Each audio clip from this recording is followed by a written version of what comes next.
Olá, amados, paz e bem, eu sou Melquisedeque e estou aqui para os comentários da lição desta semana. Lições Bíblicas, editora CPAD Classe de Jovens.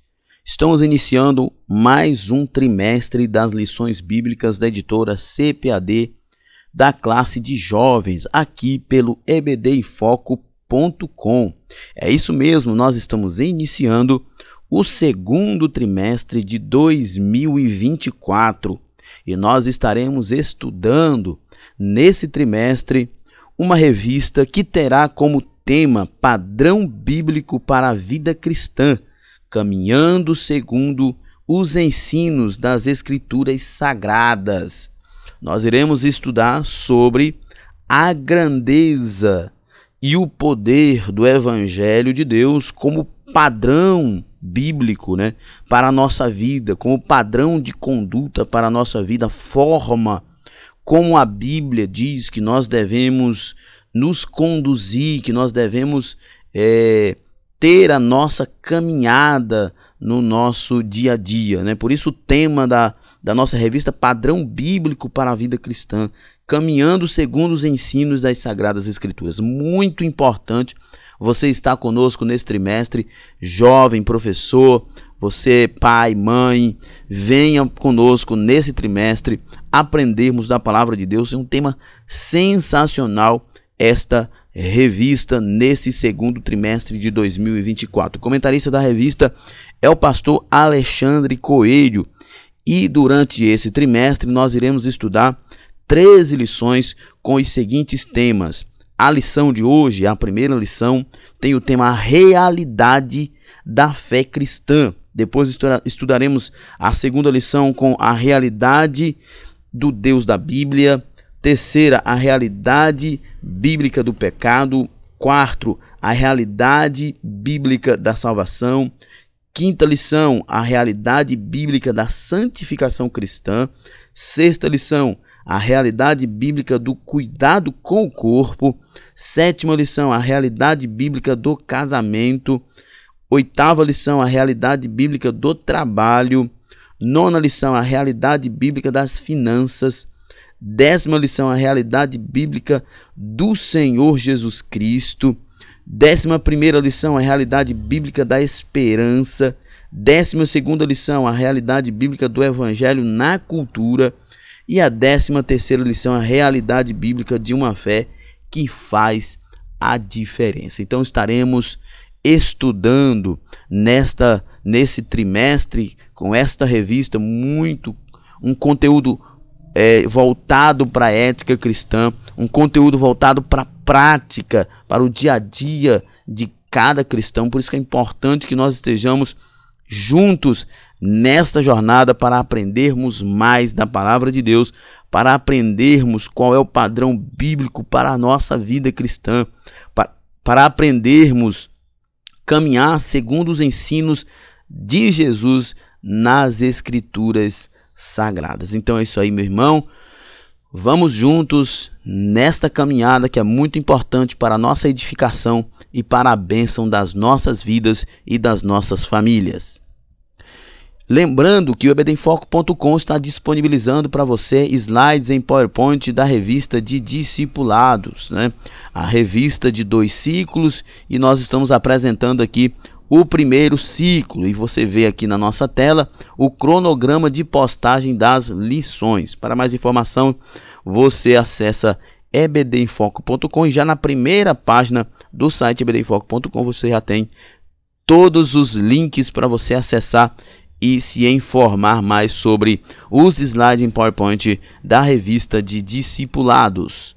Lembrando que se você se tornar um assinante do ebdinfoco.com, você terá, além de uma série de conteúdos, você também terá slides da revista CPAD 100% baseado na revista, com imagens de qualidade e prontos para serem usados.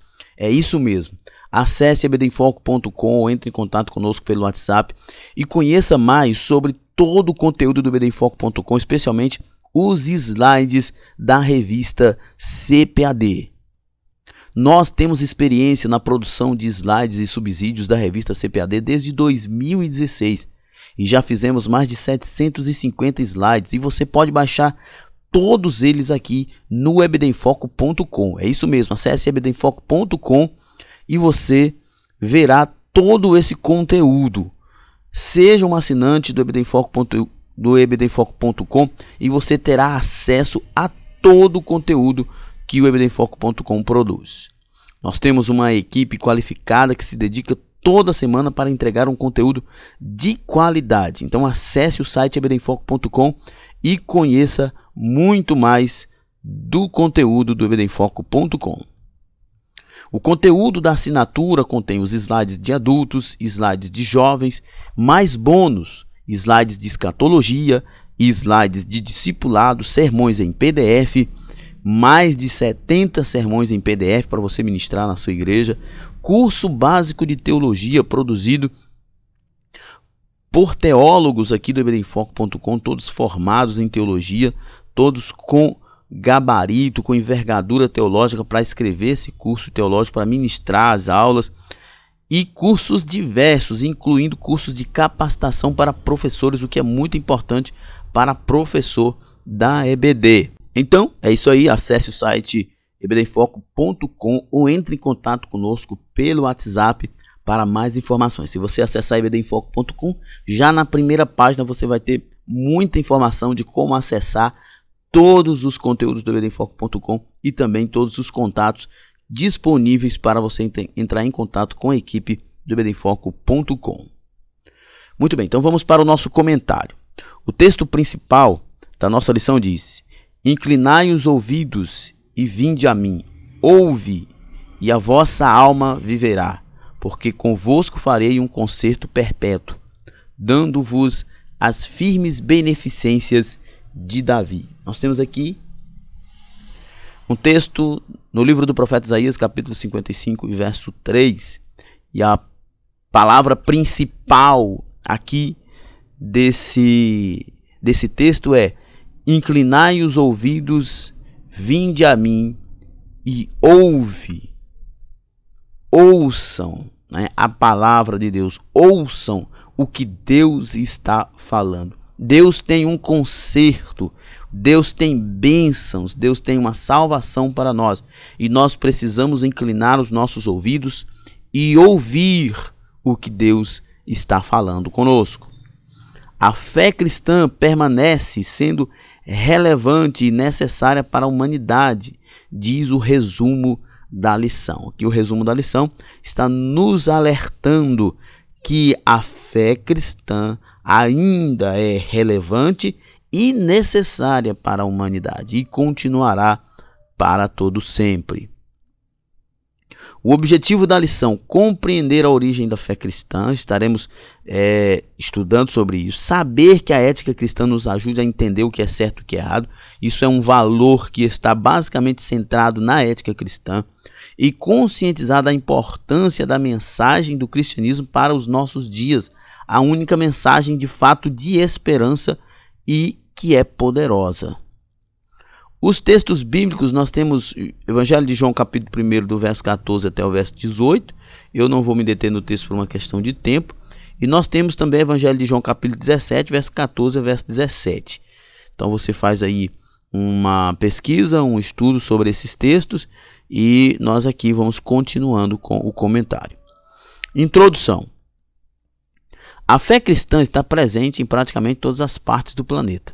Sua mensagem tem transformado milhões de vidas nos últimos 20 séculos e seus ensinos mudado pessoas de diferentes culturas. O apóstolo Paulo diz que não se envergonha do evangelho, porque o evangelho é poder de Deus para a salvação de todo aquele que crê. A mensagem do evangelho, isso os críticos podem até não concordar e não aceitar, mas é fato que a mensagem do evangelho é a única mensagem que de fato transforma uma pessoa. Há muitas pessoas no seio da igreja, por todo o mundo, que foram transformados pelo poder do evangelho, de uma vida miserável, escrava, de uma vida de perdido, para uma vida de esperança e vida em Cristo Jesus. Mas o que faz da fé cristã uma fé tão diferente? Quais são os aspectos que a distinguem no tocante à aceitação ou rejeição por parte das pessoas que ouvem o Evangelho de Jesus Cristo? Por que a mensagem permanece tão relevante e tão necessária para os nossos dias? Iremos estudar isso e responder estas perguntas na lição de hoje. Primeiro tópico, a origem da fé cristã. O cristianismo e sua origem. Partindo de uma perspectiva histórica e bíblica, a fé cristã se origina com a primeira vinda do Senhor Jesus Cristo a este mundo, a fim de comunicar o seu evangelho e cumprir as profecias acerca de sua chegada para salvar os pecadores, né? Porque Deus amou o mundo de tal maneira que deu seu Filho unigênito para que todo aquele que nele crê não pereça, mas tenha a vida eterna. João 3,16, um dos textos bíblicos mais conhecidos de todo o mundo. Nós temos aqui, nesse primeiro slide, partindo de uma perspectiva histórica e bíblica, a fé cristã se origina com a primeira vinda de Jesus, né? Com a encarnação de Jesus e seu ministério terreno.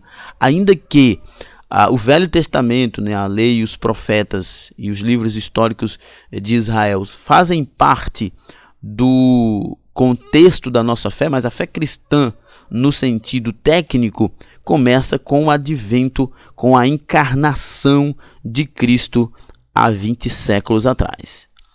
Tudo começou em Israel, onde Jesus trouxe seu evangelho por meio de ensinos acompanhados de milagres, curas, ressurreição de mortos e de perdão aos que se arrependiam de seus pecados. E é muito legal nós observarmos nessa questão do evangelho que Jesus, quando ele veio trazendo o evangelho não veio, o que é muito sensacional isso, e você deve meditar nisso, diferente de todas as mensagens, de todas as propostas religiosas do mundo, o cristianismo ele vem com uma mensagem com um padrão muito elevado de moralidade, de ética, de humanidade, de espiritualidade, e ela não vem apenas com o discurso.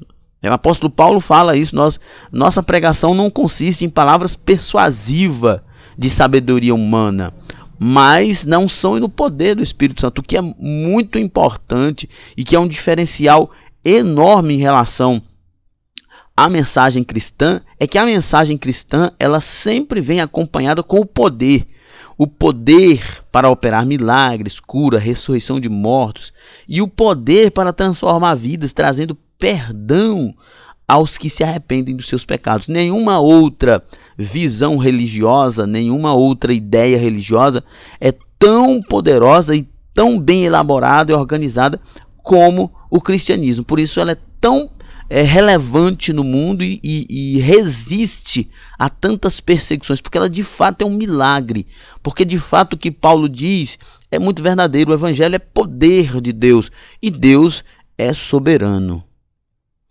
Portanto, no âmbito geográfico, o cristianismo se originou em Israel, pois foi lá que Jesus Cristo nasceu, cresceu, foi batizado, iniciou e concluiu seu ministério, morreu e ressuscitou e foi recebido nos céus, segundo as Escrituras. Isso aqui é muito importante também, porque passa por 3 aspectos importantes do cristianismo, que é o batismo, a morte e a ressurreição, que é a iniciação. Apesar de Jesus não ter pecado, mas ele, por causa da justiça de Deus, se batizou como um exemplo de iniciação.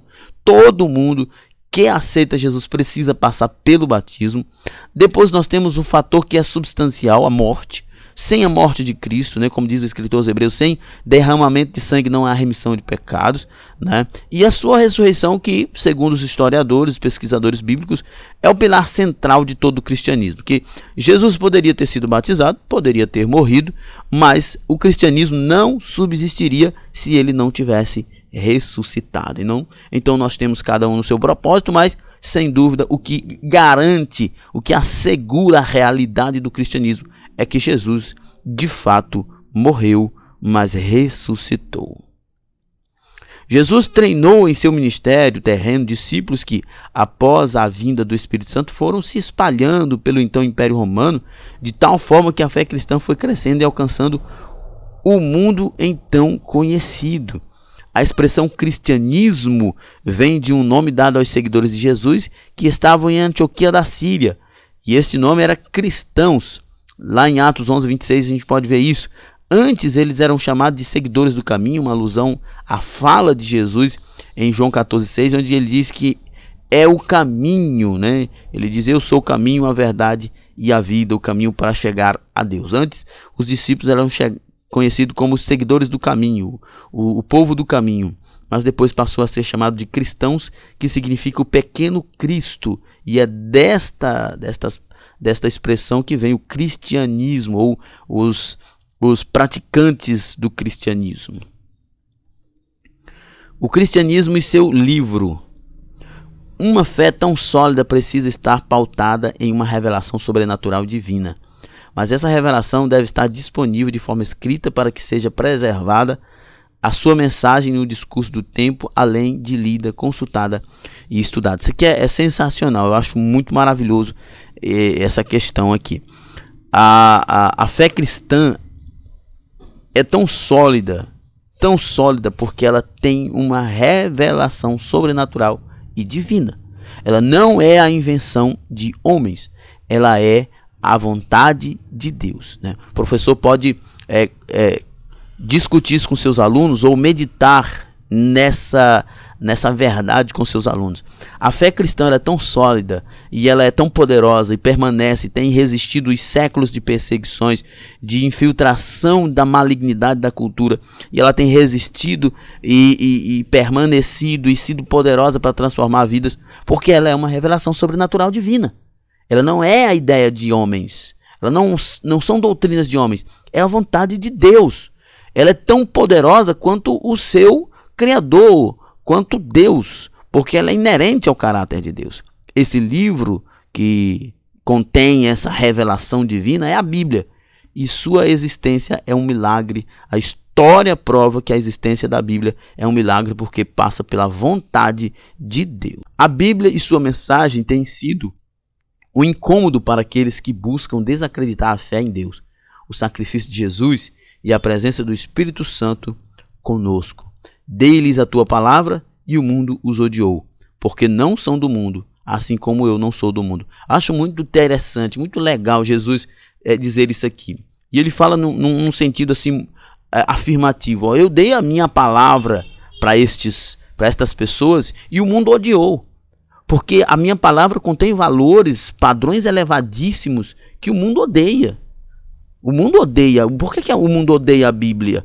Porque a Bíblia contém a palavra de Deus, porque a Bíblia contém um valor moral elevadíssimo, porque a Bíblia é poderosa, porque a Bíblia transforma a vida de pessoas, porque a Bíblia, a sua mensagem tira as pessoas da escravidão, muda o contexto da vida delas, muda o destino, a eternidade dessas pessoas. Por isso o diabo e o mundo odeiam tanto a Bíblia e perseguem tanto, tenta tanto desacreditá-la e destruí-la, mas são 20 séculos ou mais de 20 séculos que tentam, mas não conseguiram e jamais irão conseguir.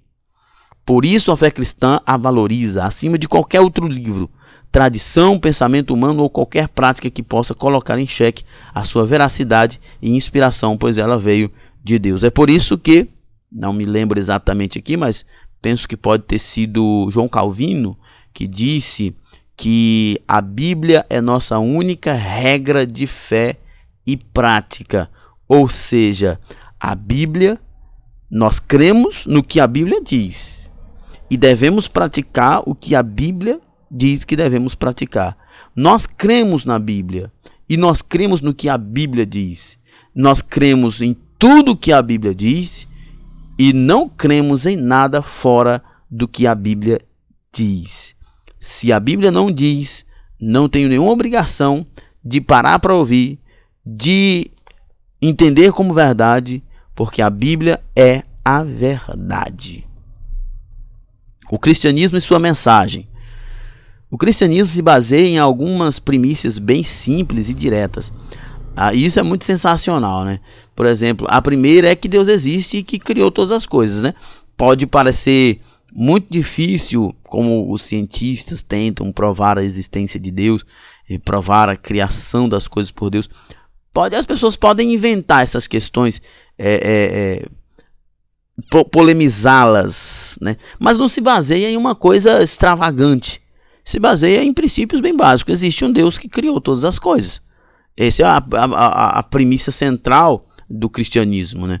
A segunda é que, ao criar o homem, o fez sem pecados, mas o homem esqueceu-se de Deus e pecou contra ele, desobedecendo e atraindo para si a morte física e eterna.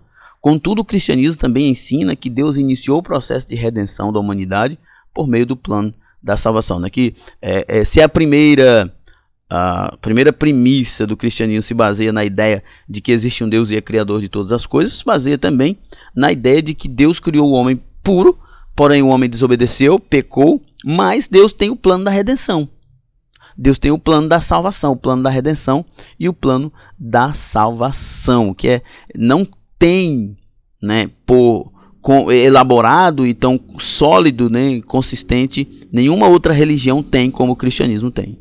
Para que esse plano fosse executado com perfeição, ele enviou seu Filho, Jesus Cristo, para se oferecer como sacrifício pelos nossos pecados, o que também é muito pobre nas outras religiões a ideia do sacrifício de Deus para a salvação dos seus amados. E para que não houvesse dúvida da intenção de Deus sobre a nossa salvação, ele anunciou seu plano aos profetas hebreus, pois está escrito que ele não faria coisa alguma sem antes ter revelado o que aconteceria aos seus profetas, como nós vimos em Amós, capítulo 3, verso 7. Né?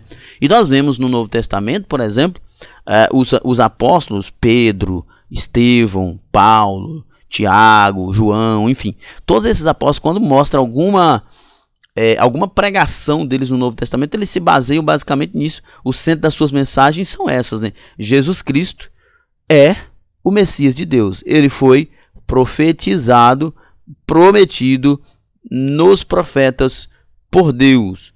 E hoje ele está aqui.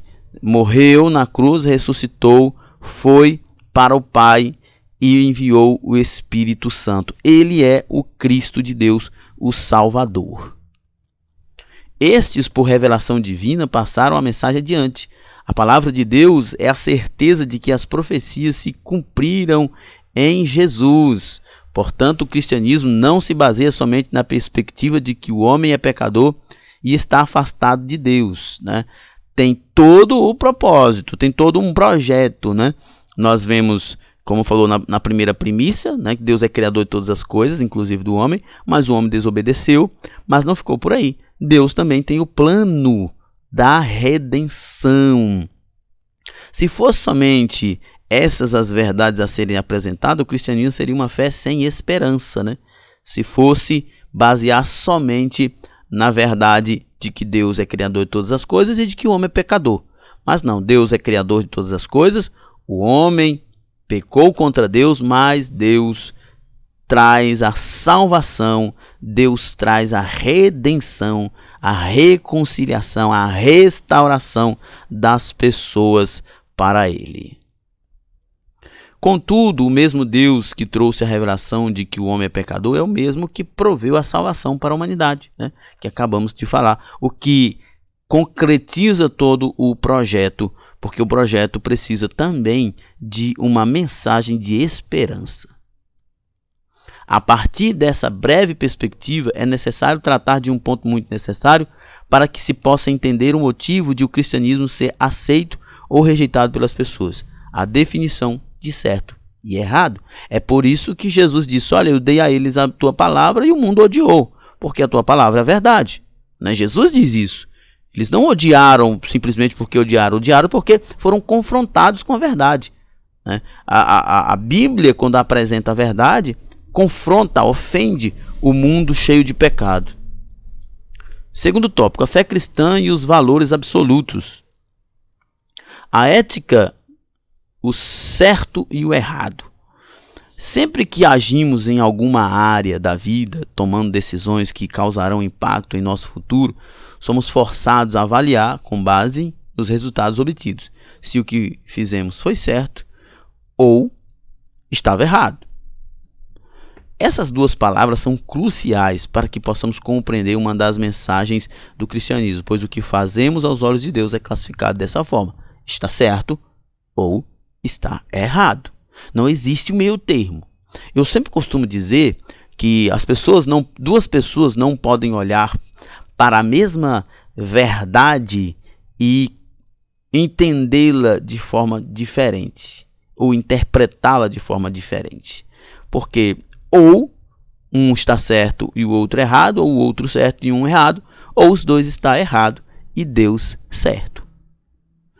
Com base na ética, uma das áreas de pesquisa da filosofia que estuda o comportamento humano, esse pode ser classificado como moral, imoral ou amoral. E todas essas classificações estão vinculadas à cultura e a crenças de cada um. Então nós vamos ver agora nos próximos slides, essa questão, né, do comportamento ser moral, amoral e imoral. Conforme ensina a filosofia, uma criança nasce amoral e com o passar do tempo terá seus comportamentos considerados morais ou imorais. Dessa forma, segundo esse conceito, à medida que uma criança vai crescendo, seu comportamento vai se moldando às orientações e ensinos familiares e à cultura adquirida na escola ou fora dela, né? Essa é uma questão importante porque, ainda que alguém possa afirmar que uma criança é amoral, porém ela não é mais pura, né? No sentido de que ela não tem a semente do pecado nela. Ela tem a semente do pecado nela. Se você pegar uma criança e porventura isolasse ela e ela sobrevivesse, ela ainda despertaria ou ela ainda apresentaria traços da pecaminosidade humana. Por quê? Porque o pecado, a maldade no ser humano, ela é intrínseca à sua natureza e não apenas por causa do meio em que ela vive, né?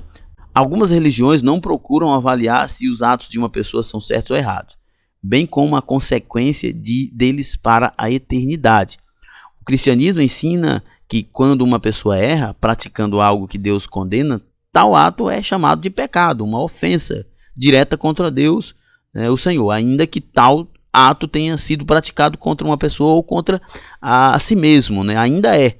O pecado é errar o alvo. Que alvo? O alvo que Deus propôs para que nós acertássemos, né? Fazer o que é certo, né? Por isso, acertar. Mas, quando nós erramos isso, nós estamos pecando porque estamos errando o alvo proposto por Deus. A necessidade de um absoluto. Quando se tem duas opiniões contraditórias, é preciso que se veja qual é a certa. A palavra de Deus é o balizador do cristianismo, pois o que ela disser que é certo é o correto aos olhos de Deus, independente da cultura em que o leitor da Bíblia se encontra. Por isso que eu disse agora há pouco. Tem muita gente que olha para um texto bíblico e diz assim, eu entendi isso aqui de um jeito. Aí fulano diz, não, eu entendi de outro jeito. Não existe isso. Não existe isso. A verdade bíblica é uma só. Pode ser que as duas pessoas que estão discutindo estão os dois errados, mas a Bíblia nunca estará errada. Por mais que seja visto como exclusivista, o cristianismo trata do certo e do errado, porque no final das contas, isso é bem mais do que classificar o comportamento de uma pessoa. Definir o que é certo e errado vai determinar nossas ações na vida e recompensas delas na eternidade, porque todos pecaram e destituídos estão da glória de Deus. A questão de certo e errado é um balizador bíblico, né, para a conduta humana e para a ordem humana, né, para a ordem humana. Essa é uma questão primordial que a filosofia não gosta de abordar, né, de expor, mas é crucial. A Bíblia é um balizador do equilíbrio humano, do equilíbrio da humanidade. Se não tivesse esses valores, nós ainda estaríamos em um mundo de extremo caos, como já vimos antes em outras eras da humanidade. Certo e errado. Ai dos que ao mal chamam bem e ao bem mal, que fazem da escuridade luz e da luz escuridade, e fazem do amargo doce e do doce amargo. Isaías 5:20. Nós temos aqui uma ideia da dubiedade da sociedade que nós vivemos, fora de Deus, sem Deus. O relativismo, a pós-modernidade tem disseminado isso, tem trabalhado essa questão do relativismo e da inversão dos valores, né?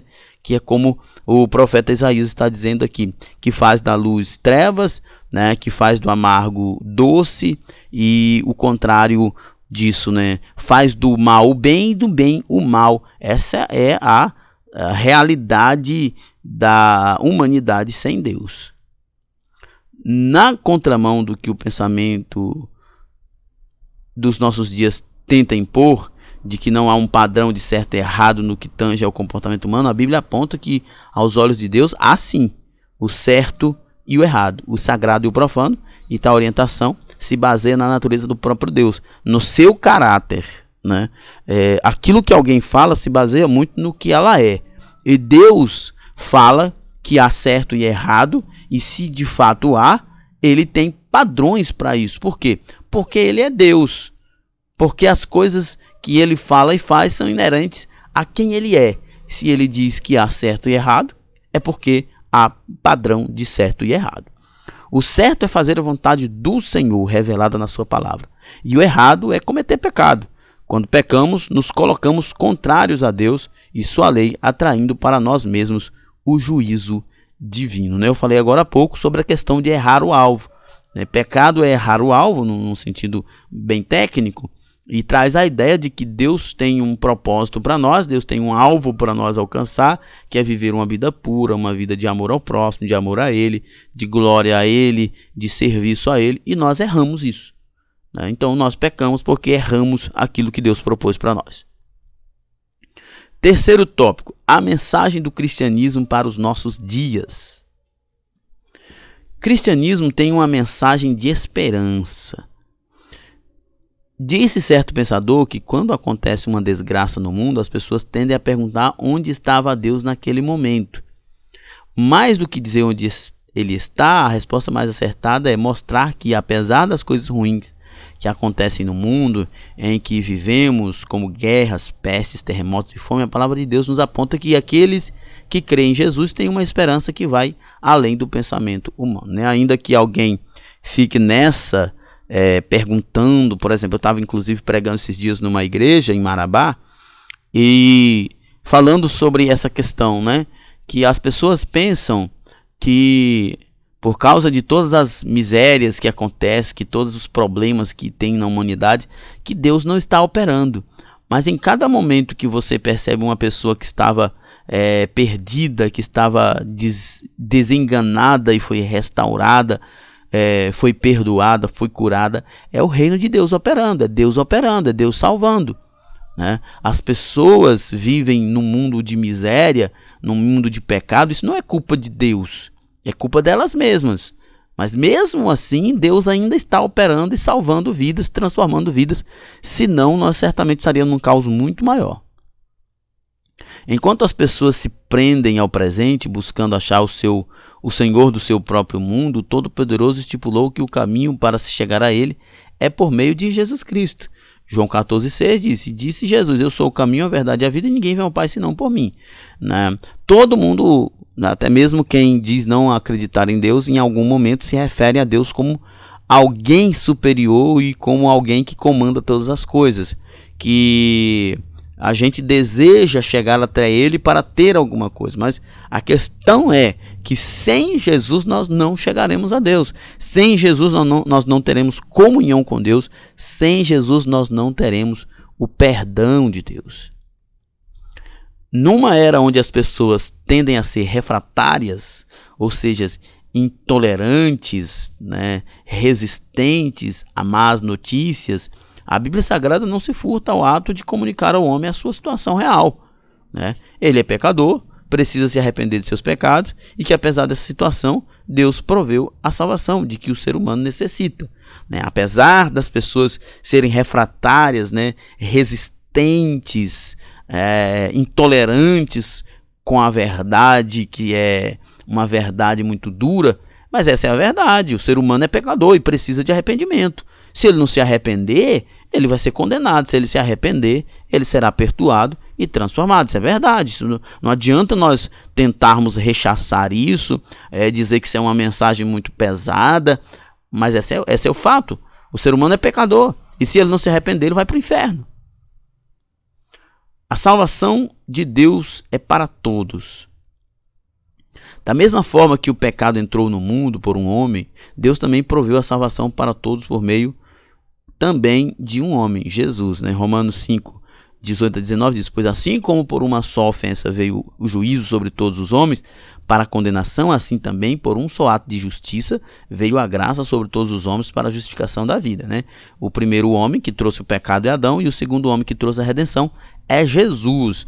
Porque como pela desobediência de um só homem, Adão, muitos foram feitos pecadores, assim pela obediência de um só, Jesus, muitos serão feitos justos, né? Importante a gente olhar isso, né? Como diz aqui o slide, né? O texto da revista, da mesma forma que o pecado entrou no mundo por um homem, Deus também proveu a salvação para todos por meio de um homem, Jesus. Essa provisão de Deus não pode ser adquirida por meio de nenhuma obra que o ser humano faça, pois por causa do pecado todas as nossas obras se tornaram ineficazes para que nos acheguemos a Deus. Essa ideia da graça é algo muito maravilhoso. Eu sempre gosto de pensar nessa questão da incapacidade que nós temos de nos perdoar, de resolver o nosso problema com o pecado, sempre pensando assim: você está com o seu organismo completamente doente e você tirar do próprio organismo a cura. É absolutamente, né, impossível. Um organismo completamente, quando eu digo completamente, é totalmente doente, que esse é o caso do ser humano, né? Por isso tem a visão doutrinária da depravação total, que eu, por exemplo, por muito tempo pensei que a depravação total fosse uma coisa diferente, que seria que a pessoa é tão má quanto possa ser. Mas a depravação total significa que todo o aspecto humano, o homem na sua totalidade, ele foi contaminado pelo pecado. Cada parte do ser humano, cada pensamento, desejo, enfim, cada obra, ela é contaminada pelo pecado. Então, não existe nada no ser humano que não tenha sido contaminado pelo pecado. Por isso a depravação é total, ou seja, o pecado atingiu o homem na sua totalidade. E por essa razão não há nada nele que possa ser puro, capaz de produzir, né, uma reação ou uma condição ou, enfim, uma ação que possa dar a ele, né, eficazmente esse perdão, essa salvação. O único que não tem pecado e nunca teve pecado foi Jesus, e por isso ele era, né, capaz e é capaz de nos dar esse perdão. Mas ele, por meio de um ato de graça, nos concede a salvação por meio de seu Filho. E essa salvação é tão grande que é oferecida a todos de forma indistinta, né? Ainda que alguns, especialmente os reformados, vão dizer que esse oferecido a todos de forma indistinta está relacionado com as nações, né? Com as nacionalidades, as tribos, as línguas, e não com toda a humanidade. Mas de alguma forma, sem dúvida, assim como o pecado alcançou todos, a graça é para todos, ainda que nem todos serão salvos, né? Porque, querendo ou não, em algum momento haverá a necessidade dessa resposta objetiva e intencional do homem quanto à graça de Deus. Em sua palavra, Deus destaca que a sua graça se manifestou a todos os homens, né? Porque a graça de Deus se há manifestado, trazendo salvação a todos os homens, Tito 2:11, ainda que alguns vão dizer que esse texto seria melhor traduzido, dizendo que porque a graça de Deus, a graça salvadora de Deus se manifestou a todos os homens. Ou seja, que a graça salvadora é visível e acessível a todos os homens, mas não salvará a todos. Isso de fato é verdade. A salvação é, portanto, ofertada a toda a humanidade. Isso também é fato. Ainda que nem toda a humanidade será salva, porque nem todos receberão, aceitarão, crerão no Evangelho, mas de fato o Evangelho é para todos. O rei está voltando. A mensagem final do cristianismo se baseia numa perspectiva do reino proposto por Deus, do reino de Deus. Vivemos em uma sociedade democrática onde todas as pessoas podem ser representadas por pessoas escolhidas pelo voto direto. Mas, na perspectiva da eternidade, Deus estabeleceu o modelo monárquico, onde o Senhor Jesus Cristo reinará para todo sempre. Deus tem um reino, Deus tem uma missão, e a missão é constituir um reino, né? E este reino é um reino eterno e histórico. Ainda que nós vivamos hoje naquele paradoxo do ainda não e agora já, ou agora já e ainda não, né? A realidade presente e a realidade futura do reino. A realidade presente ela é sobrenatural, ela é invisível, mas a realidade futura ela será literal e visível, né? Mas o reino já opera, né? O reino, Deus já é rei, Jesus já é rei, Deus é rei, sempre foi rei em todo o tempo que ele é criador de todas as coisas e ele sempre foi senhor de tudo. Diferente de reis apontados na história que se corrompiam e deixavam de praticar a justiça, prejudicando a si e aos seus governados, promovendo guerras, o reino de Deus será justo, pois sua base será a justiça divina. Não será um reino voltado para a satisfação pessoal, pois não é comida nem bebida, mas justiça e paz e alegria no Espírito Santo. Eu acho isso muito maravilhoso, porque, de fato, uma das coisas que mais impulsiona as pessoas a fazerem, tanto conquistar e fazer muita coisa errada, é a satisfação, é se sentir satisfeito, é satisfazer alguma necessidade. Mas como no céu não haverá a necessidade disso, porque o reino não se baseia nas necessidades pessoais, mas na justiça, na paz e na alegria em Deus, então certamente a justiça e a paz governará predominantemente. O cristianismo deixa claro que um dia o Rei dos Reis estará de volta trazendo justiça e governo com equidade, né? Com justiça. Isso é importante, né? E somente Deus pode de fato estabelecer um reino com essas virtudes, com essas características. Nossa conclusão: diante do que foi visto, a fé cristã permanece sendo a que possui a mensagem necessária para o homem moderno. E a única que faz sentido, né? Muita gente, muitos ex-ateus, né, estudaram o cristianismo e outras religiões e não encontraram nenhuma outra religião a força, o poder e o encanto que o cristianismo tem. Um Deus de amor que envia seu Filho para salvar todo aquele que nele crê e que está disposto a perdoar os pecados que cometemos contra ele. Esse é o cristianismo que nós temos do Deus de amor que nos dá a redenção, perdoa os nossos pecados e nos leva para a eternidade com ele. Muito bem, então estamos chegando ao final dessa ministração. Lembrando que você que faz uso dos slides produzidos pelo ebdemfoco.com, tire uma foto no momento em que você estiver ministrando e nos envie. Acesse o site ebdemfoco.com, entre em contato conosco pelo WhatsApp para qualquer informação ou envio de qualquer sugestão ou qualquer coisa que você deseja ter contato com ebdemfoco.com. É isso aí, na plataforma ebdemfoco.com você tem tudo o que precisa para ministrar uma aula de excelência na EBD. Então, mais uma vez, acesse ebdemfoco.com ou entre em contato com o nosso WhatsApp. É isso aí, chegamos ao final de mais uma aula. Que Deus em Cristo nos abençoe e até a próxima. Paz e bem a todos.